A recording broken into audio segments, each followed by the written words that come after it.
ہاں کہ کتنا ہماری ڈائٹ تو یہ ہے، چلے ڈائٹ بھی ہو گیا، یہ جو ورک آؤٹس ہیں ہمارے اس کے بارے میں بتائیں کہ کیا بہت زیادہ ورک آؤٹ بھی ایک وجہ بن چکی ہے؟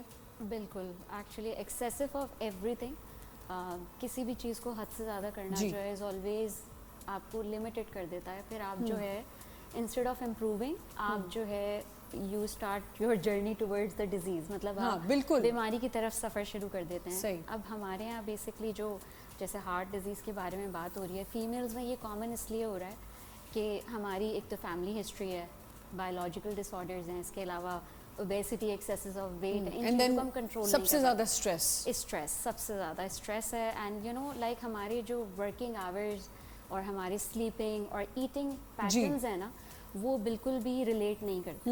تو ہمیں ہر چیز کو الائن کرنا پڑتا ہے. جیسے ابھی ڈاکٹر صاحبہ ابھی کہہ رہی تھی فوڈ کے حوالے سے، تو ہم یوگا میں بیسکلی جس طریقے سے آپ پریکٹس کرنا شروع کرتے ہیں نا، اگین چاہے آپ ینگ ہوں، مڈل ایج ہو، آپ لیٹ 50s ہوں یا پلس 50 ہوں، yoga takes time but you know it develop sense in you to respond towards the thing.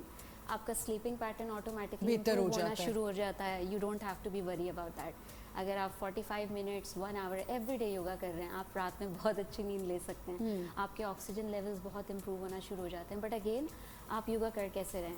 جب آپ یو ڈوئنگ دا پوزز، آپ بریدنگ پراپر کر رہے ہیں، are you exhaling properly? And obviously کیونکہ یہ ایک ایکسرسائز ہی ہے تو آپ باڈی کو تو ٹائرنگ ہو رہا ہے آپ کے لیے، تو وہی آپ کی باڈی کے لیے ریلیز کر رہا ہے جتنے بھی ایگزیکٹلی. اینڈ آٹومیٹکلی آپ اویئرنیس نا انٹرنلی اویئر ہونا شروع ہو جاتے ہیں آپ یوگا سے. پھر آٹومیٹکلی ہوتا یہ ہے کہ جب اویئرنیس آ جاتی ہے تو آپ کوئی فوڈ کھا رہے ہوں گے نا، جیسے آپ ہیوی کھانا کھا لیے تو you will start feeling heavy and you know that make you realise oh my God why I had this thing. اچھا مجھے نیکسٹ ٹائم یہ چیز نہیں کھانی. سو آٹومیٹکلی یو نو ایک ریزسٹنس اسٹارٹ ہو جاتی ہے. بیکاز میں بلیو کرتی ہوں کہ یوگا جو ہے it's like more of an art of living. It makes you stop doing everything which is not good for your health, not good for your routine life.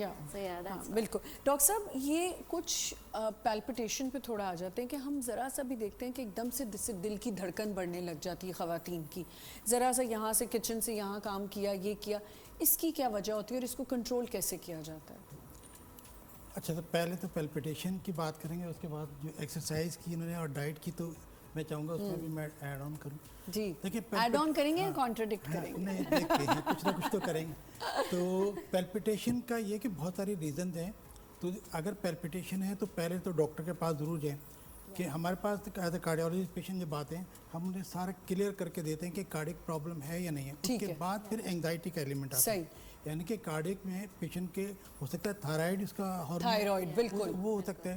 اس سے ہو سکتا ہے کہ ایکو کے اندر ہم ہارٹ کے اندر کچھ چیزیں دیکھتے ہیں ان کی وجہ سے ہو سکتا ہے. تو پیلپٹیشن کی بہت ساری ریزن ہیں. جیسے ہم ای سی جی بھی کرتے ہیں، ایکو بھی کرتے ہیں، بلڈ ٹیسٹ بھی کر کے یہ سب چیزیں کنفرم کرتے ہیں کہ کوئی اسٹرکچرل کوئی پرابلم نہیں ہے. اگر یہ سب رول آؤٹ کر دیں تو پھر اینگزائٹی کا ایلیمنٹ آتا ہے. پھر ہم سائیکیٹرسٹ کے پاس بھیجتے ہیں.